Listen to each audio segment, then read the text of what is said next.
শুনিলো চাকৰি নাপালো এতিয়া কি কৰো ক গাঁৱত পৰি আছে মাটি তিনি পুৰা খেতিতে ধৰণি ক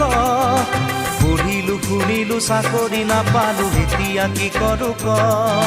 গাঁৱত পৰি আছে মাটি তিনি পুৰা খেতিতে ধৰণি ক নাঙলৰ মুঠিতে কিমান শকতি আজি বুজি পালো মই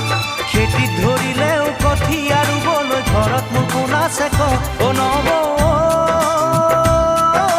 মোলৈ এজনী ছোৱালী চালি নে নাই অ নব